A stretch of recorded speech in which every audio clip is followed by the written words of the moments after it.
Thank you. How is everybody going? Ooh, okay, we are ending in an hour. We will be in the party, don't worry, okay? Now it's 4 times. Should I say good afternoon? I'm coming from Madrid, so for me it's siesta time, you know?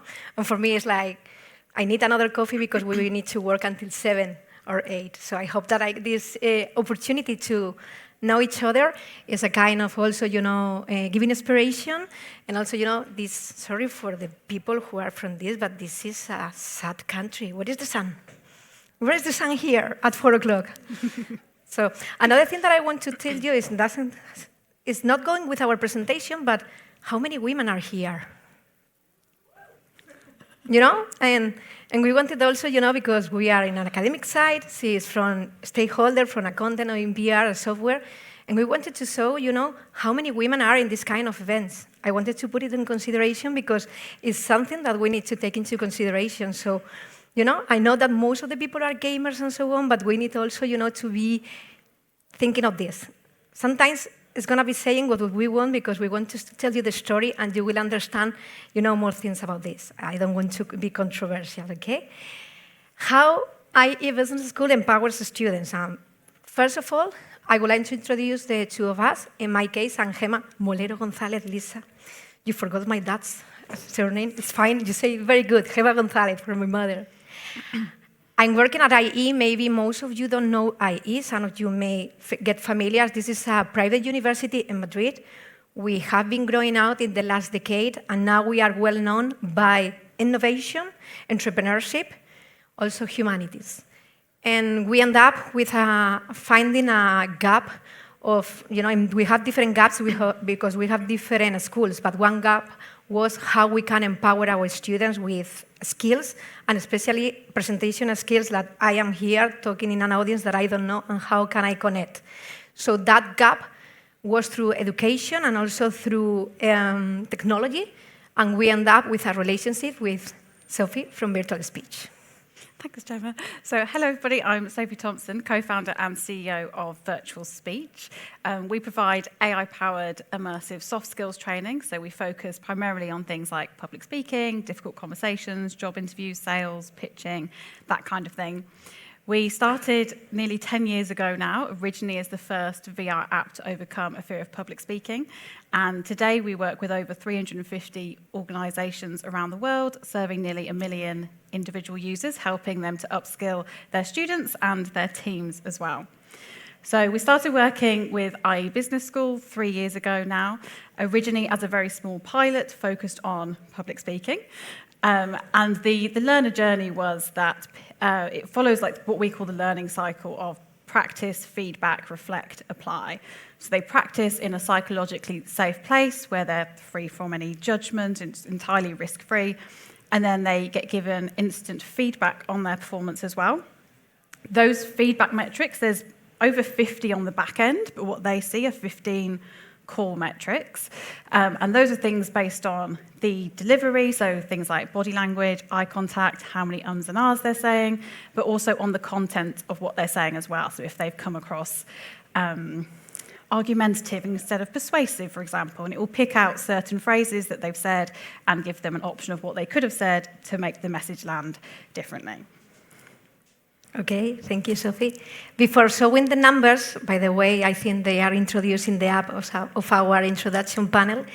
I wanted, I'm coming from the academic perspective point of view, and sometimes, making different PowerPoints is how can I go through the message to you.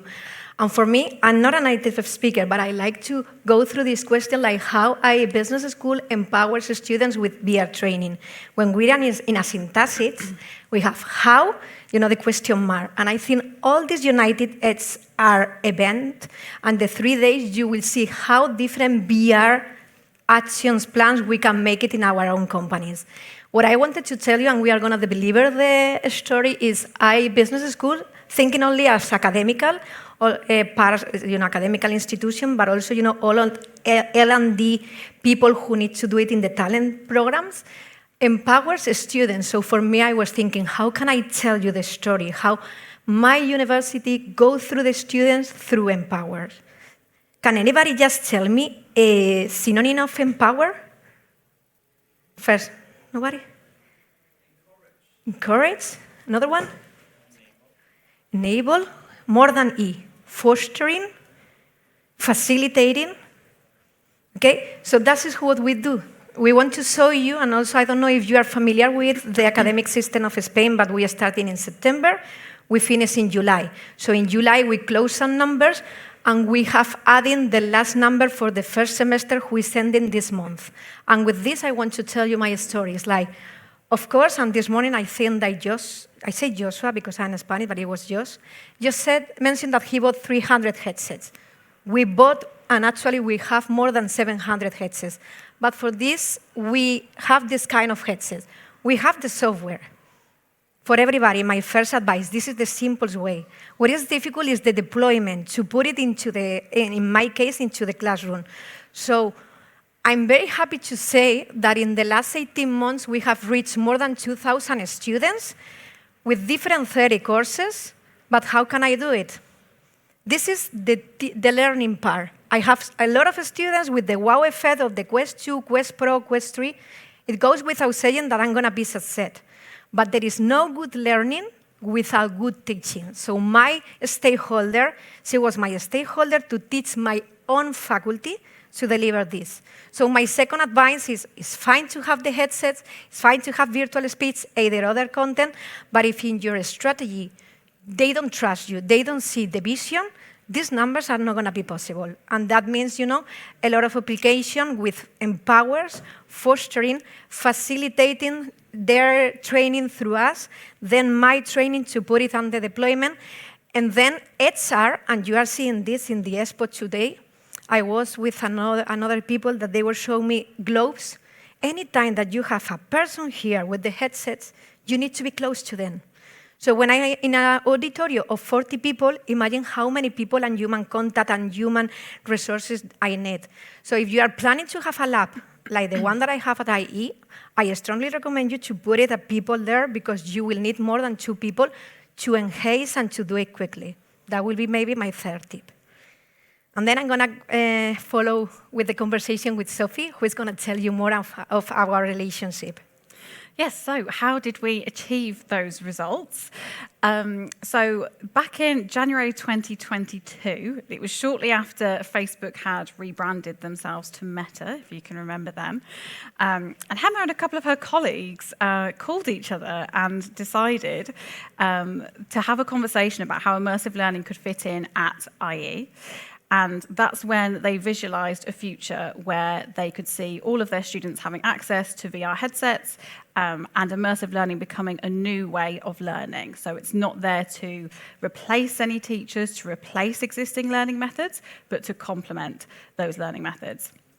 And that feeds off what Gema was saying as well, around strategic buy-in being extremely important. So we have over 300 active clients, but with all of them, the ones that are the most successful in their deployments are the ones who have strategic buy-in from multiple stakeholders. You can quite often have one champion in the organization, and ultimately there's only so much that one person can achieve. It needs to be on a wider level. And something quite unusual and rare with IE is that they have a whole department that is dedicated to immersive learning and the implementation of immersive learning as well. As we've already said, the easy part is buying the headsets. The second easiest part is selecting software partners, but the real difficulty is getting students to actually use it. So something that I quickly learnt was that they made using VirtualSpeech a compulsory part of the curriculum. I think we can all remember being students, and sorry if there's any students in here, but I think we can all remember unless we had to do it, we probably didn't do it. So VirtualSpeech became part of their syllabus. For some students, 10% of their overall grade comes from using VirtualSpeech. And I think it's important at this point to mention that we heavily use AI in what we do, so all that data tracking is AI informed, but this isn't a tool it's not coming for teachers' jobs. It's not here to replace teachers, but it's here to help them scale instead. So Javier, who Gema works with, if I take him as an example, because he was the first person we worked with in 2022, he would spend hours or days listening to presentations from each individual student, 10 minutes back to back on a conveyor belt, really. And that's exhausting for him, but it's also time consuming for him, and that's time that could be spent elsewhere with students, supporting their learning in other ways. So by being able to first of all practice their presentations, they're coming in that assessment at a higher level because they've had the opportunity to practice. And then it also saves faculty time, because instead of that conveyor belt of students coming in and organising all of that as well, he can just view, and the other teachers can all just view it on their admin dashboard instead. The thing with academic learning, so we work with enterprise and academic, and I'd say something that's a bit different with academic is because they have the syllabus and the students, the stakeholders are twofold, the clients are twofold. So you've obviously got your students, but you've also got faculty. So everything that we built couldn't just focus on the students, it had to also focus on what made faculty's life easier as well. So we've always worked very closely together on that feedback loop, and some of the features that are in VirtualSpeech now are a direct result of Javier and his colleagues and Gema. For example, when they started using VirtualSpeech to aid their assessments, at that point on the admin dashboard, a learner would send their presentation to the dashboard, and the admin would just see their score, but then we developed the feature that they could then listen to the audio, they could view the recording, they could see the transcript. So there still is that human touch going into that assessment criteria as well. Oh yes, a video. So this is a product overview really to bring VirtualSpeech to life a bit more so you can see what the students are actually experiencing.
Didn't mention earlier actually was around the AI coach, which was a key feature we launched this year, my bad.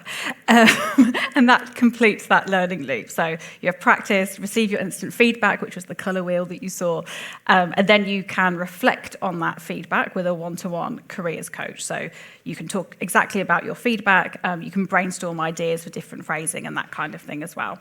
And all of it is available to students in VR across the 550 devices, but also online as well, so that there's not a bottleneck when it comes to headsets, and then also from an accessibility point of view as well. I forgot to mention before, I know that some of you got it, but after that, after just checking, reaching the 2,000 students in July, we got this number with these two key points that for us, we need tracking, and also we do have a lot of tracking in the dashboard, but we were doing a couple of interviews to different way of students. I want to share with you that this number of students are executive education students, graduate and undergraduate, and for us, what we was impressed that in July, the data that we call it was 18% only for improving. They were satisfied with the product that they can just, as you saw the picture, that woman, that is student, that is a female, that is in the library and just practicing, and immediately the feedback is coming and they don't need to log in the browser. For me, I want to also take it the point that being the simplest way and also being the simplest of just you need to record in this case, one sample of just speaking in front of an audience it gives us, those numbers, and they will do it as much simple, and then if they want to try it more, they will implement in more courses. And also, we have the numbers that most of the students, they were complemented different ways of negotiation and on the self-content. Just adding more value for this, it was the confidence that all these students, and we need to understand that maybe if you are in a corporate, you have a lot of new people that they will be on the workplace that they are used to do with virtual reality. I know that for the executive education, maybe it's much more difficult, but think about what is going to be the student of the future and how this kind of simulation can work in the brains. Students are now focusing all the time with the screens, and that gave us a value. Just as a sum up, and also with the word of empowers and fostering and also enabling, these two different stakeholders through all these numbers, and not only with this, because we have more content at IE, the deployment is one thing, but also, is the strategy and where we would like to go. And now at the moment, and I know this today in the opening, it was, one of the slides from the Ori and Alessandra was like AI and HR and with a heart. For us, IE still needs to go to another step further of innovation, and VirtualSpeech gave us the opportunity of using this profile of AI coach that I don't need to go to on the self-content. I can just working with faculty or with departments that they were interviewing students, and I can, at the moment, we are working with the Spanish language school inside the university because they are preparing through the AI coach different avatars that they are doing like a kind of testing to prepare for the oral exam. From now on, we have different other projects with talent and careers, and we have different profiles, and we feed in the AI prompt, and we find and we got like a kind of exercise where they can also be trained. As she mentioned, giving my stakeholder that they are the faculty a helper with the technology. Where are going to go? I think that we will be scaling not only with AI avatar, with much more contents. Also, we have low school, so we are defining, prepare, and automate content for us through VirtualSpeech, and especially giving this opportunity to different ways of learning inside my school. I don't know if you would like to add anything related to this, looking ahead from your perspective of VirtualSpeech, nothing through the... Yeah, well, at the moment, I predominantly use our off-the-shelf offering. So we've got over 50 off-the-shelf modules, but then we do also have a tool called Role Play Studio, which you briefly saw in the video, which is partly, in a way, what's being used with the language school. But I think that would help in terms of like scaling across different curriculums as well, because with Role Play Studio, Gema, any of her colleagues it's a no-code authoring tool, basically, so they can create their own role plays for any school, any faculty, any department, any course, in as little as 5 minutes. They just put in the avatar's role, the learner's role, some context for them both, and then they can put their own feedback criteria in there as well. So if there's certain theories or methods that they're teaching in the business school, then they can input them, and then just click submit, and it's live across all those headsets. So yeah, I think that's a big opportunity as well.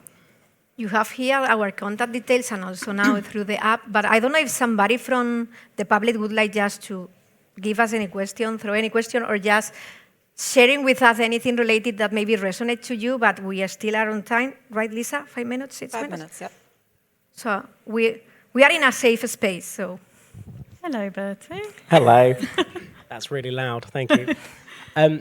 I just wanted to ask a bit more about where you've deployed over 550 headsets to your 2,500 students. What does that model look like? How are you making that happen? I forgot to mention, and I know that Ryan is not here, but we use Arbor and also we choose NDM, especially because the deployment is through learnings, and this is where it was, I think it was my second advice.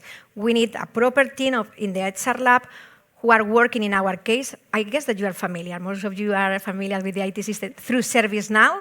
That is that they request a ticket, they do the loaning, they came to the place, and then over there, once that is out of IE, they need to be with an MDM because we need to tracking where there is. And especially because I mean, of course, everybody, I think that most of you are familiar with the meta control. Once you are with Arbor, you can just press and say, exit Arbor, and they will upload a lot of apps. But my role as a faculty training, I need to just having, headset with the 2 or 3 contents that they visualize. And of course, it's depending. I mean, I was talking inside my university with the library, with the IT system, and they gave me like a deployment where I can copy and use the same infrastructure. Thank you. Another one? Oh, sorry. Yeah, thank you. Thank you for presentation. I'm just curious to know, you mentioned how you were working with integrating the training, virtual training in the curriculum. What are your experiences? He is academic. What's your experience with that? Because we're struggling with that. I think that we started 22, 23 with a small course, but it wasn't compulsory. We tell them you can do it through the browser, you can do it to the headset, and it didn't work well. So now when we sit it with the faculty, and especially, I don't know if you're familiar with the university, but it's like academic director, 10 or 11 faculty, right? So that academic director was my stakeholder. I mean, of course, it was a strategy that the CEO and also, the dean say, I want virtual speech, I want virtual speech, I want virtual speech. Let's do it compulsory. Otherwise, students, they don't do it. At the moment, we are graded virtual speech with 10% of the public speaking course. So they need to do it. It's only one exercise, 5 minutes. I always say that. I would add to that as well, when we're talking about it, making it compulsory for students, that's the initial implementation to get them in there, and they only have to do it once. But what we're finding is that people will go in 2, 3, 4, 5 times. So once they've tried this new way of learning, they do keep going back in. And yes, so for example, the skill improvement and the confidence improvement across an average, I think it's 2.2 sessions. And that's how we've got to a total of over 25,000 sessions in total completed, because we've only got 2,500 students a year. But that's the number of times they're actually using it. You have another question? Yeah. Hi. Yeah, I was wondering, is there a difference in results between the students who use the solution on the laptop and on the VR glasses? Well, we haven't managed that because I tried that most of them using VR, because that's it, as a manager of VR, I want to be focused on this. I don't think so, because we have also blended programs and they are enrolled.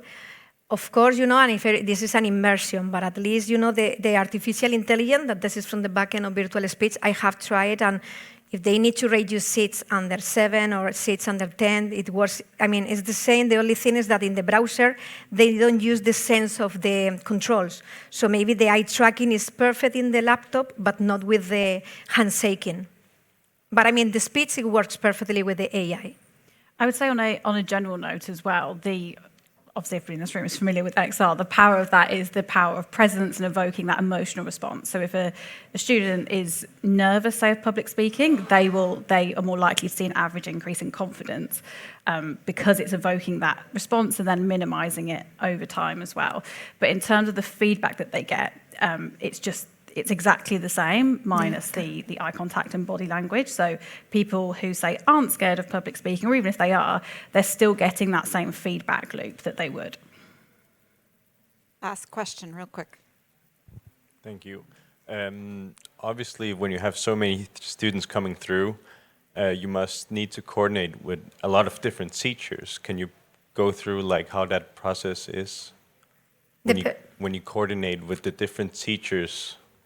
We have a schedule. At the moment, for example, I don't mind to share numbers. We have a peak season and we are prepared. Monday, 3 courses, 40 per group, 120 loans.